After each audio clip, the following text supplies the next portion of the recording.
नमस्कार दोस्तों, bank employees news YouTube channel पर आप सभी का स्वागत है। बात करेंगे एआईबीओसी और एआईबीए ने यूएबीयू की तरफ से एक लेटर जारी किया गया है सभी यूनियंस को, और जो मुद्दों पर डिस्कशन हुई है उसके बारे में इस वीडियो में विस्तार पूर्वक चर्चा की जाएगी। 5 डेज़ बैंकिंग रिक्रूटमेंट और अदर जो बैंकों की पीएलआई को लेकर मांग थी, सभी पर इस वीडियो में विस्तार पूर्वक हम बात करेंगे। 23 मार्च 2025 को ये लेटर जारी किया गया है। 24-25 मार्च की, जैसे कि आप सभी को पता है, स्ट्राइक को पोस्टपोन कर दिया गया है फ़िलहाल के लिए। और इस मीटिंग में क्या चर्चा हुई 5 डेज़ बैंकिंग को लेकर, क्योंकि अभी तक प्रॉपर जो जानकारी है वो सामने नहीं आई थी, लेकिन अभी लेटर जारी कर दिया गया है। क्या बातचीत हुई, उनकी तरफ से यूनियन ने क्या मांग रखी और सरकार ने आगे से क्या जवाब दिया, उसकी हम बात करेंगे। सबसे पहले जो डिस्कशन हुई है 5 डेज़ बैंकिंग को लेकर, आपको बता दें कि हड़ताल की घोषणा और वार्ता का आयोजन किया गया। All India bank officers confederation और United Forum of bank unions ने बैंक कर्मचारियों की प्रमुख मांगों को लेकर 24 और 25 मार्च को हड़ताल का ऐलान किया था। इस बीच 18 मार्च 2025 को भारतीय संघ बैंक संघ जो आईबीए है और बैंक प्रबंधन के साथ मुख्य श्रम आयुक्त सीएलसी की अध्यक्षता के एक समन्वय बैठक हुई। उस बैठक में क्या चर्चा हुई उसकी बात करेंगे। सबसे पहले 5 डेज़ बैंकिंग को लेकर जो सभी बैंकर्स वेट कर रहे थे, क्या चर्चा की गई है। यूनियन ने अपनी मांग दोहराई कि बैंकिंग क्षेत्र में सप्ताह में 5 कार्य दिवस लागू किया जाए। यूनियन ने बताया कि मार्च 2024 में समझौते के तहत इस मांग को स्वीकार कर लिया गया था, लेकिन सरकार ने अब तक इस पर कोई निर्णय नहीं लिया। आईबीए ने उत्तर दिया कि उन्होंने इस मुद्दे को सरकार के पास भेज दिया है और वह सरकार से जो परमिशन, जो उनकी तरफ से स्वीकृति का इंतज़ार कर रहे हैं। सीएलसी ने आईबीए को निर्देश दिया कि वे सरकार से जल्द निर्णय लेने का अनुरोध किया। वित्त मंत्री और डीएफएस के प्रतिनिधित्व ने कहा कि यह मामला विचाराधीन है, लेकिन उन्होंने कोई समय सीमा देने से इनकार कर दिया है। डीएफएस ने एक वरिष्ठ संयुक्त सचिव ने वीडियो कॉन्फ्रेंसिंग के माध्यम से बताया कि वित्त मंत्री इस विषय पर गंभीरता से विचार कर रही हैं।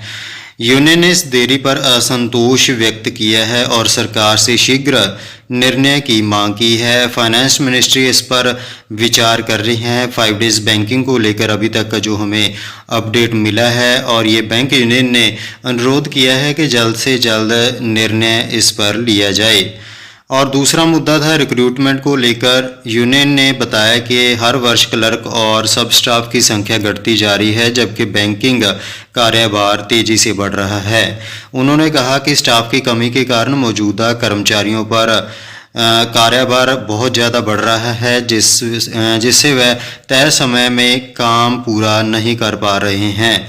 यूनियन ने यह भी बताया कि अधिकारियों को कई बार क्लर्क, कैशियर और सुरक्षा गार्ड का भी कार्य करना पड़ता है, जिससे ग्राहक असंतुष्ट हो जाते हैं और कर्मचारियों के साथ दुर्व्यवहार की घटनाएं लगातार बढ़ रही हैं।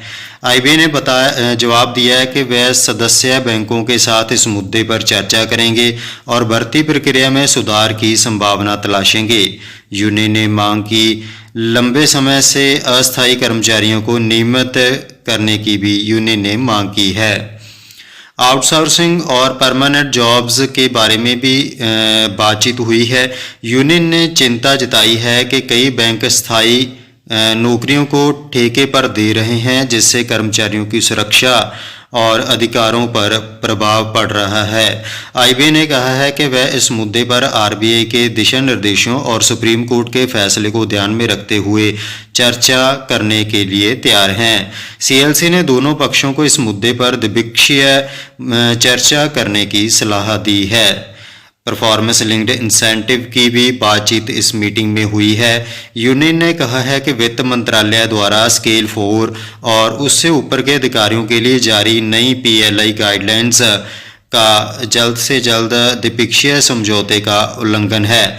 आईबीए ने आश्वासन दिया है कि इस मामले को डीएफएस के पास दोबारा से समीक्षा के लिए भेजा जाएगा, क्योंकि अभी स्केल 4 और उसके ऊपर के अधिकारियों के लिए परफॉर्मेंस लिंक्ड इंसेंटिव को बहुत ज़्यादा बढ़ा दिया है।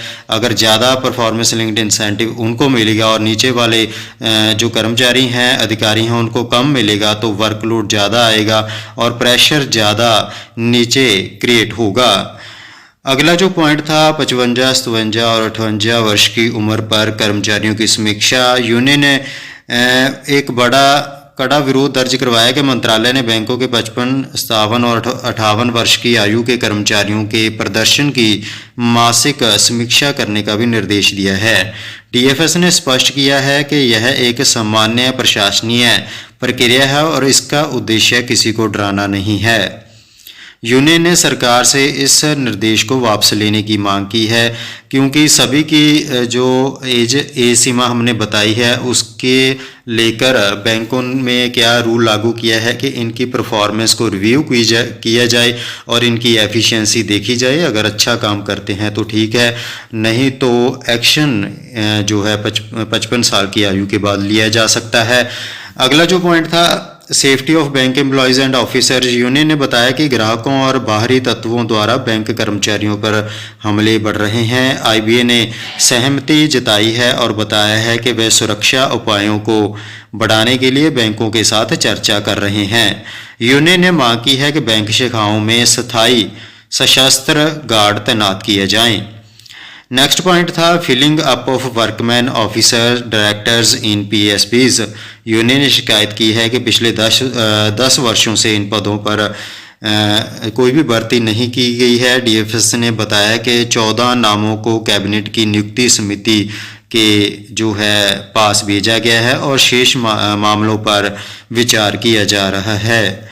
उसके बाद पुरानी पेंशन योजना की बहाली की बातचीत हुई। आईबीए ने बताया कि यह मुद्दा शेष मामलों में शामिल है और आगे की चर्चा के लिए रखा गया है। आगे जो भी चर्चा होगी उसमें इस पर डिस्कशन की जाएगी। इसके अलावा ग्रेचुइटी की सीलिंग के बारे में बातचीत की गई। डीएफएस ने बताया कि इस पर मंत्रालय से कानूनी औपचारिकता पूरी की जा रही है। यूनियन ने इस प्रक्रिया को तेजी करने की मांग रखी है।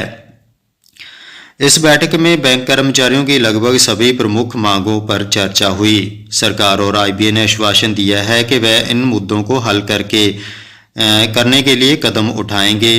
5 दिवसीय बैंकिंग पर जल्द से जल्द आश्वासन दिया है कि जल्द से जल्द इसको लागू किया जाएगा। और बाकी अगर बातचीत की जाए रिटायरीज और पेंशनर्स की तो ज़्यादा उसमें कोई भी मुद्दों पर बातचीत नहीं हुई है। ये रेजिडुअल इश्यूज थे जो जिन मुद्दों पर इस मीटिंग में बातचीत हुई है। इसके अलावा अप्रैल में अब ये नेक्स्ट मीटिंग होगी, तब तक देखा जाएगा कि मिनिस्ट्री जो फाइनेंस मिनिस्ट्री है उनकी तरफ से क्या अपडेट आता है, कब 5 डेज बैंकिंग को लेकर कोई अनाउंसमेंट उनकी तरफ से होती है।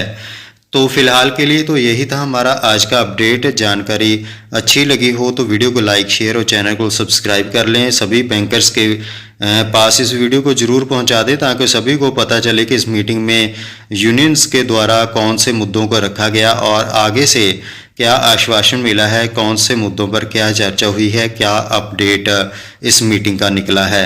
धन्यवाद। मिलते हैं ऐसे ही नई अपडेट्स के साथ।